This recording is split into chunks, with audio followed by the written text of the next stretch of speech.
And anyone who wants to go home tonight and log on to PubMed, that's the National Library of Medicine's database that comprises of virtually all the published papers around the world, you type in cimetidine and cancer and you'll read hundreds of studies that validate its efficacy in human clinical studies, in animal studies, under the microscope. The drug has been documented, and we've been talking about it since 1985. And here we are in 2013, and it's not being prescribed to cancer patients. And this is just absolutely sinful.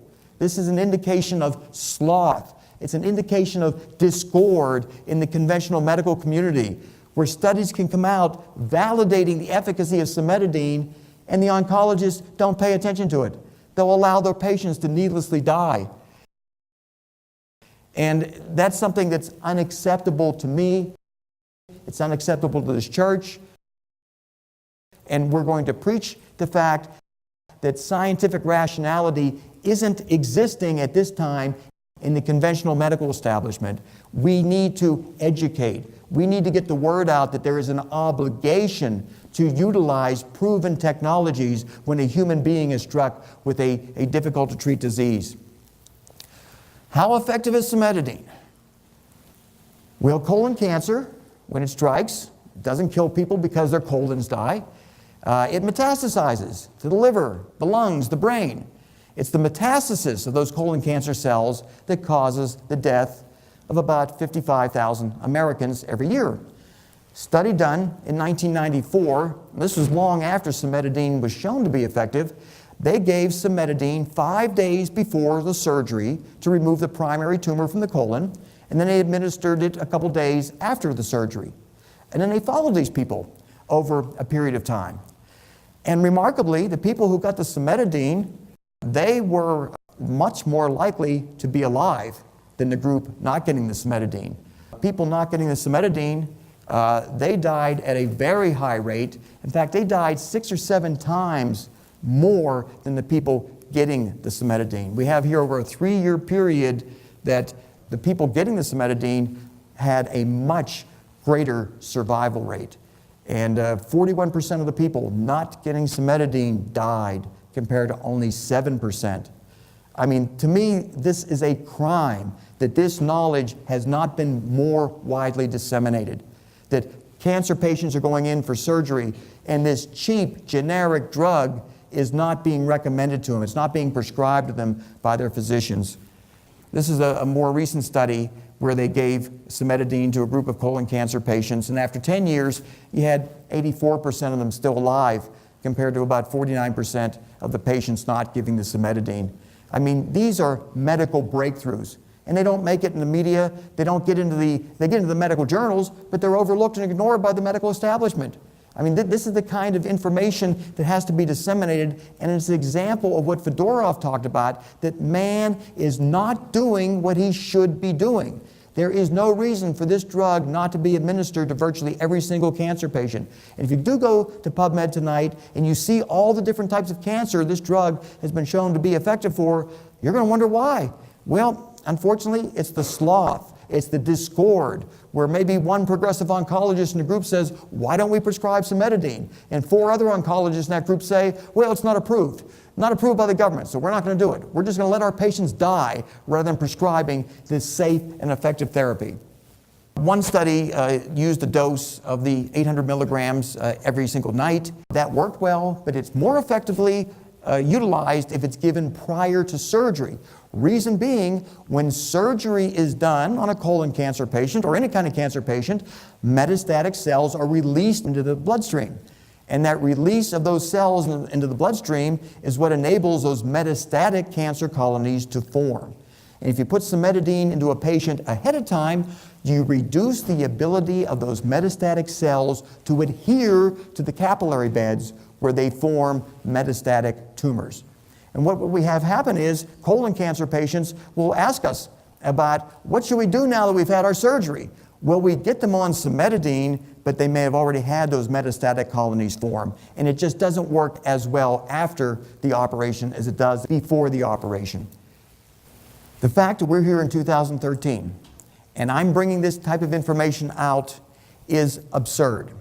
Again, 1985, there was enough data for virtually every cancer patient to consider cimetidine. Wasn't proven, but it was non-toxic, it was readily available, and here we are in 2013, and I have yet to hear of a cancer patient, and I talked to a lot of them, who's had an oncologist recommend cimetidine.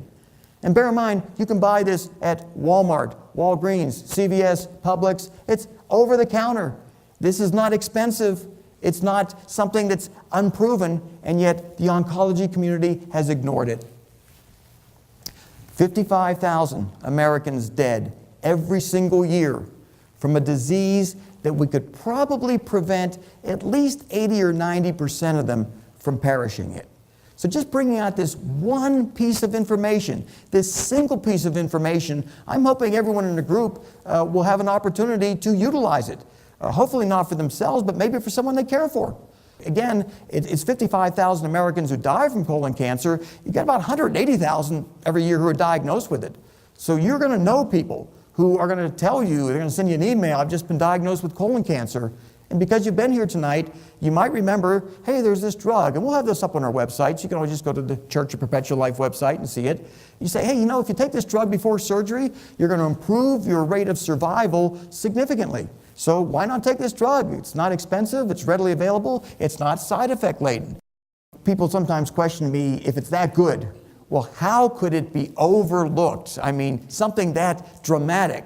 Well, unfortunately, pharmaceutical control over our academia, the media, the FDA, it suppresses this information. It causes the promotion of cancer drugs that can sometimes cost over $100,000 a year. Those are the drugs that are promoted to the oncologists. And the ones that cost virtually nothing, that are far more effective than some of these $100,000 a year drugs, this information is suppressed. Our church has been established to teach scientific rationality. And rationality would look at cimetidine on a colon cancer patient and say, wow, look at that data. Look at how many more people survive with cimetidine compared to a drug that costs about $80,000, but you don't have to worry about paying for it every year because it only extends survival by a couple months. The drug I'm talking about is Avastin. That's one of those angiogenesis inhibitors that they thought was going to work, didn't work. It's very toxic, and it gives people a couple more months of miserable existence. That can cost you $80,000 to $90,000. But don't worry about the next year, you probably won't be around. Cimetidine, you can take that for about a year after surgery. After that, it doesn't seem like you need it anymore.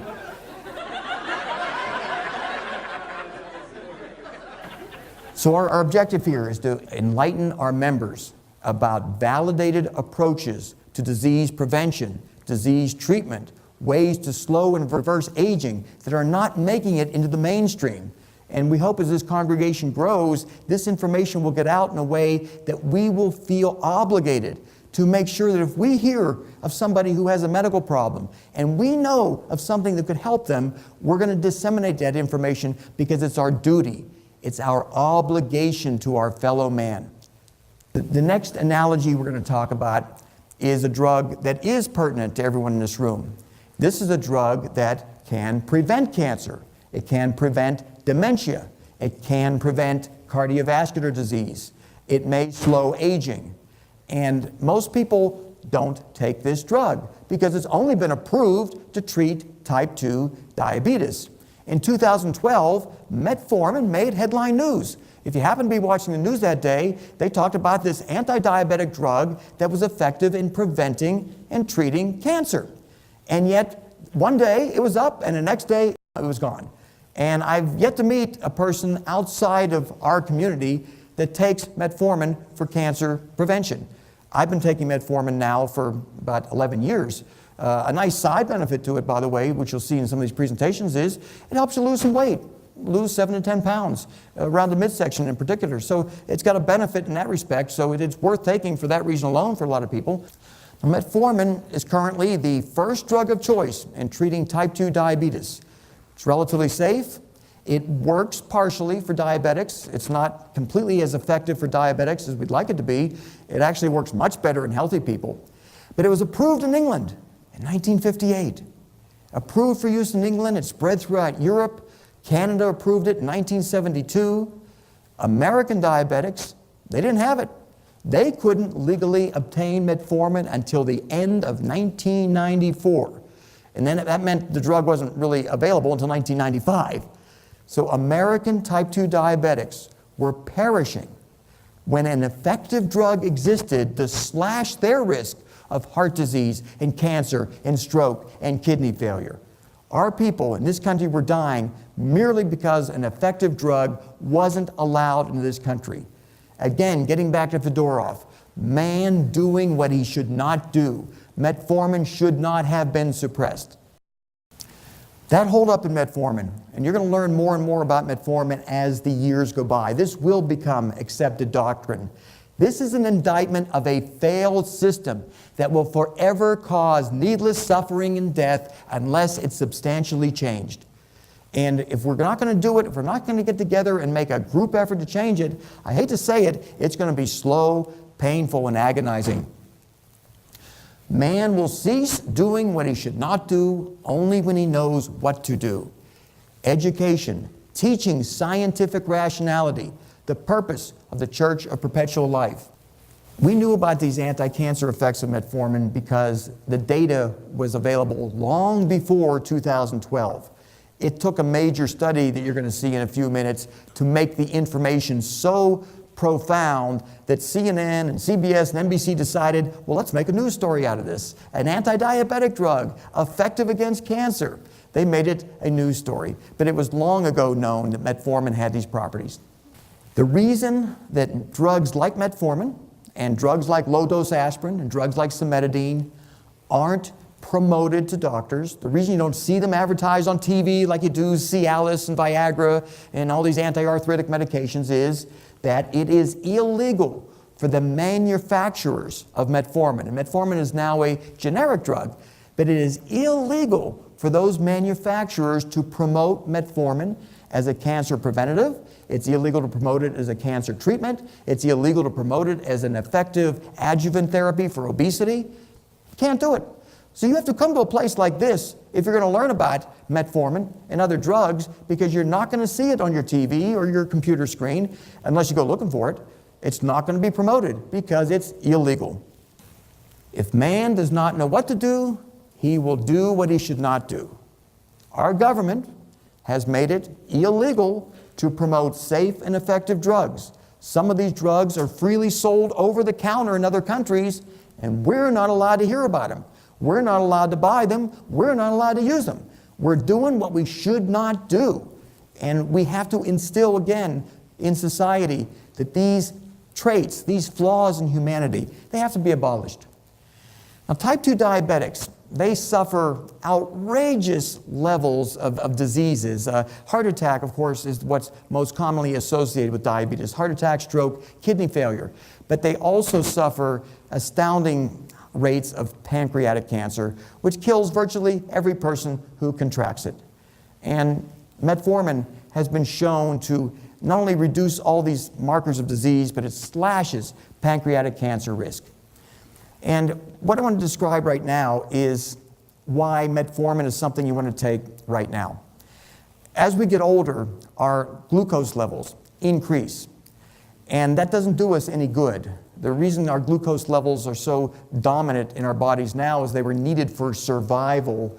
If glucose drops below 50 milligrams per deciliter of blood, we'll often lose consciousness and we'll often die if they get down too low. So our body has developed mechanisms to synthesize glucose. So in the event we're unable to get our hands on a carbohydrate, and if you can imagine primitive man, in the wintertime there were no carbohydrates, and when they went and killed a saber-toothed tiger, they get their hands on protein and fat, but they didn't have any carbohydrates to eat, and they needed to maintain their glucose levels. So what our bodies evolved into was an ability to take protein and convert it into glucose in our liver. Now, that was wonderful when we didn't have access to carbohydrates, but in modern society, we've got access to lots of carbs, and as we get older, our livers start to produce too much glucose.